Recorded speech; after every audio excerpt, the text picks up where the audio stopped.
and today we have a very, very special guest on our podcast, Charli! So, today I thought we would talk about trusting God. It can be very hard to trust God in hard times, and we tend to question Him, asking, why is this happening to me, and things like that. But God knows what He is doing in our lives. Whatever He gives and takes is all for our own good.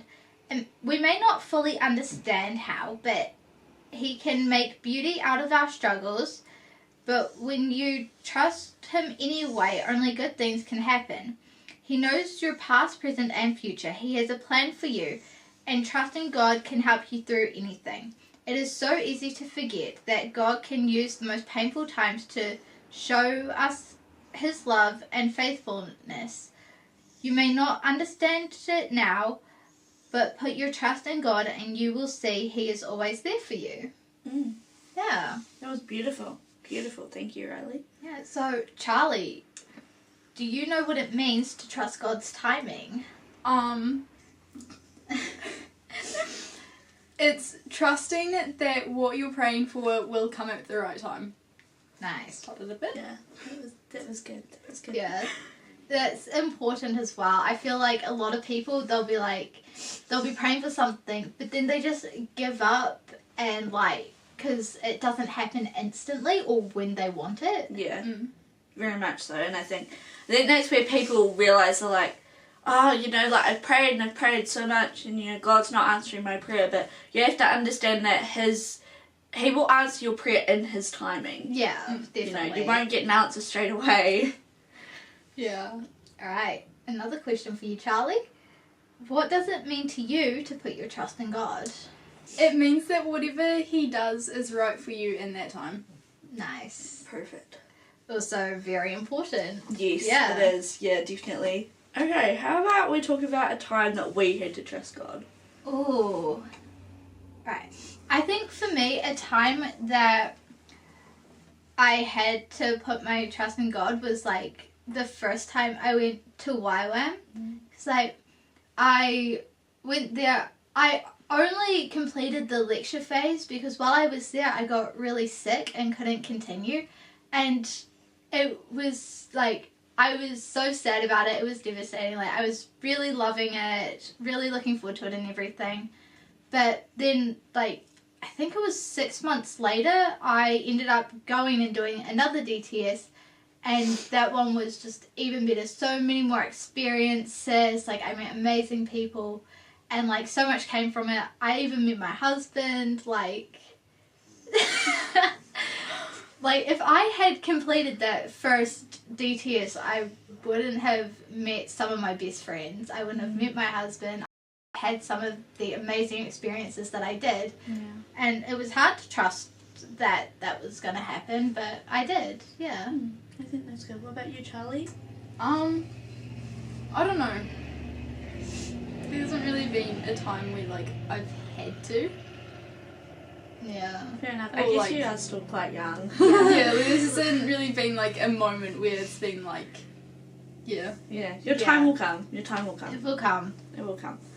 A time that I had to trust God, I think would have to be when I was going through that really tough time. I was lukewarm Christian. Yeah. Very much lukewarm. I was praying, I was doing all that, but I wasn't doing the physical Bible studies. I wasn't going through a Bible plan, and when I was also going through a lot of tough times in my life, and I was just like, God, I'm putting this in your hands. Yeah. And he made sure I got the best out of it.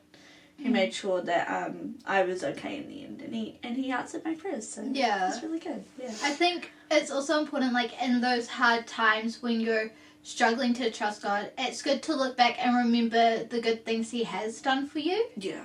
And thank Him for those things, and just to remind you that He has done amazing things for you and He can do it again. Yeah. Yeah. It's not just a one-off thing. Yeah, definitely. Yeah. I think it's good. And I think with that, what was a time that you found it was hard to trust God? You weren't sure. Time that it was hard to trust God. Oh, that's a tough one. Yeah. I think for me it would have been when I was trying to sort out, like, I was really torn between my job and doing my nursing degree. Yeah. I was really struggling with that, and I tried to do it all on my own. I tried to sort it out in my own hands, and then in the end I ended up giving it to God because I was going through that much emotional and mental struggle that I was struggling to show up to work. Emotionally, I hated getting out of bed because just the thought of knowing that I had to choose between my dream or my job, Yeah. it was very hard. And then I ended up having to give it to God because I just couldn't handle it anymore. No, yeah, definitely. And I ended up choosing my job because God made me aware that, you know, at the end of the day, you got to think of everything else in your life. Yeah, like sometimes, like, you have to still make that hard decision of, like, what you need over what you want. Yeah, it was a difficult decision. Yeah. I think for me, like, there have definitely, that wasn't English. There have definitely been lots of times where I have found it hard to trust God, but the one that's coming to mind at the moment is, like, while I was at YWAM, like, the whole time I was there, I was just, like, writing songs and everything, and everyone was, like, telling me, like, oh, you need to sing these at the graduation, you need to sing these songs in front of people, like, play these on worship nights and all that sort of stuff, and I'm like, no, I can't, this is scary, like, I couldn't sing in front of people, like, even, it took me, like, probably 4 months of, like, just to be able to sing in front of the people that I was living with.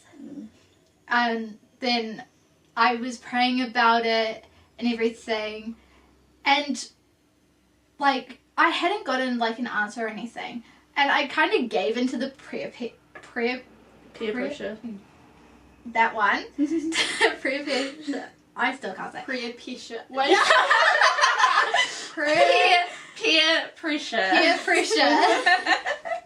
Peer pressure to do it. So at the graduation, I got up in front of everyone. I was standing there. I was freaking out. I'm like, I am so nervous. I cannot see clearly, like, tunnel vision and everything, because I was so nervous. And I'm like, okay, I just have to do it.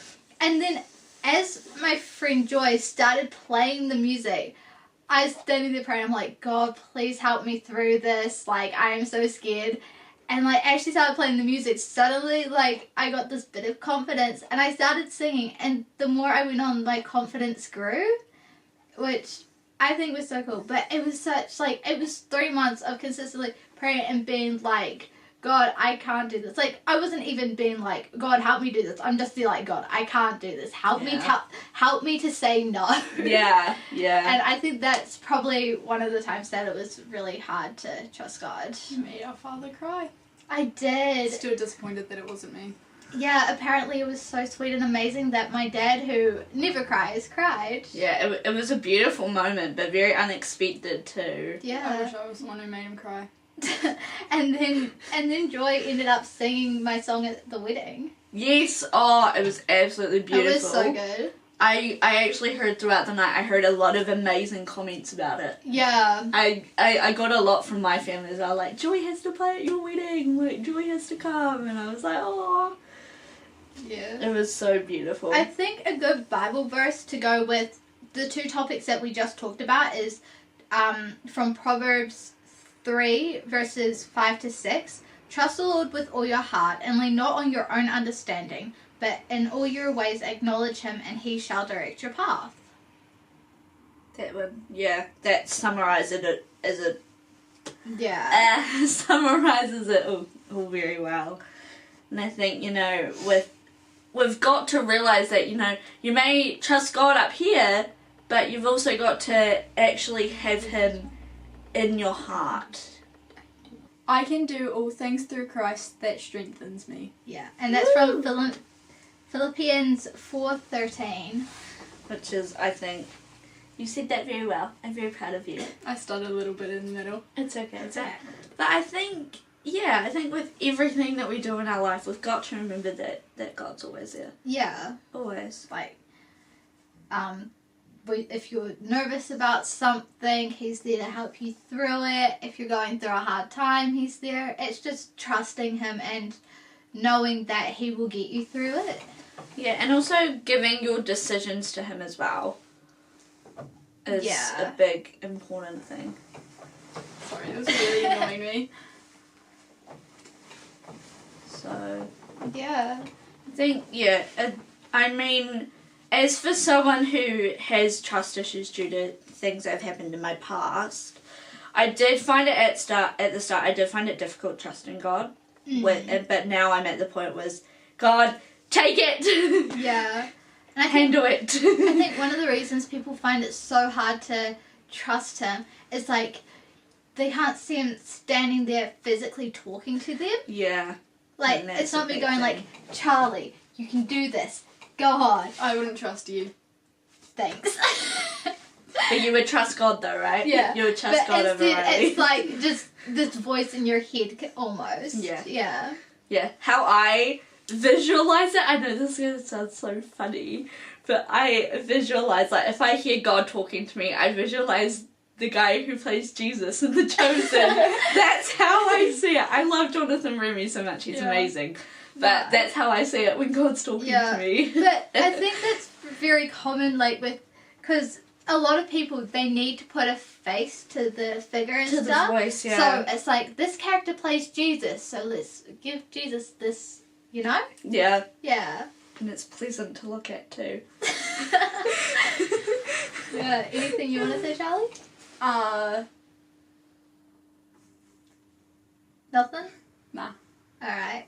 Do we have any questions for her? Oh. When did you feel you fully believed in God, per se? Ooh,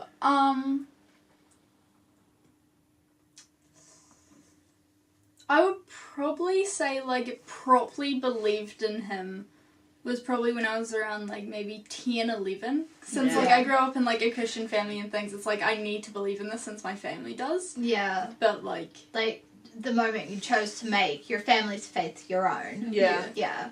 And it was your own decision, which I think is really good. Because you get to an age, like, when you grow up in a Christian family, you get to this age where you either come to God on your own or you pull away from God. Yeah. mm. Yeah. I think both you and me have been pretty lucky with we've come closer to God rather than the pulling away. Yeah. Though there was definitely a time where I didn't, like, fully pull away, but I did for a little while, more just wanting to experience, like, the worldly things, like, more just following what my friends were doing, some bad influences. I believed in the worldly things and then I became a Christian. My bad Okay. influence. I am a good influence now. No, you weren't a bad influence. It was like, neither of us really knew better. Yeah, we were both at that age where we both just wanted to experience life. Yeah. But then also realised we are far too young to be doing these things. Yeah. It's like, I didn't have older siblings to follow or anything. Yeah. Neither did I. No. I was the oldest, so we kind of just winged it as the older sisters we are. And now we're trying to stop this one from making the decisions we did. She's learning from our mistakes. It's not working. Oh, gosh. Oh, no. Trust in God. Trust in God. And he'll put my trust in God that you will turn out all right. Yes. Yes, please. Nah, you're a good child. We raised you well. When I'm not at home, I'm a good child. Yeah, you're a good child. You just misbehave around mum and dad. No. I don't even misbehave. I just yell at them because they get annoying. Okay. No, I more mean, like, you don't go out, you're not sneaking around drinking alcohol, smoking, doing drugs. Yeah. Like a lot of kids your age down at the skate park. Oh, yeah. Oh, those were the days. Skate park's a scary place at night. Oh, yeah. Especially when we were younger. You'd never go near that. Never. No, you don't walk past the skate park at night. No. That was a rule in my family. You were guaranteed to get pulled. We weren't even allowed to walk around at night. Yeah. Neither. Like, as soon as it got dark, it didn't matter if it was 5 o'clock. Like, once it's dark, Yeah, as soon you're as the street at lights home. were on, you had to Yeah. be home. Which I think is a fair rule. I think it is too. You know, it also prevents kidnapping or, you know, Yeah. being hit by drunk drivers. It's a good safety It measure. is. It is good. Because Yeah. that, you know, that was the rule when our parents were little. Like, you had to be home when the street lights come on. And it could be at like 9 o'clock at night. Yeah. Now kids these days are just out and about as late as they want. I know, like, my brother used to be out and about at like 1, 2 in the morning, scooting around town, and then he'd get pulled up by the police. Yeah. And I'm like, why? Well, where's the fun in it? Yeah. I don't see the fun. Like, there's nothing to do out and about at night. No shops are open or anything. and like this, Like, I'm 21 and I'm still, like, once it's dark, I'm not walking anywhere. You don't walk even if it's light out. Yes, I do. My car's got no petrol. yeah, her car's got no features. But, like, if I'm wanting to walk somewhere and stuff, I'm like, it's dark, I'm not walking anywhere. It's like, oh, it's 5 o'clock, streetlights are on, front door is locked. yeah. Door is always locked for me. Yeah. I work night shift, so the only places I'm walking is around my workplace or from my car to the house. Yeah. And that's it. And then otherwise, if it's my days off, I'm in bed by 10 o'clock. Yeah, and I'm home alone all night, so I'm like, door locked, window shut, lights on, Yeah. music playing. Big time, big time. Yeah. Alright, I think we'll wrap it up there. Yeah.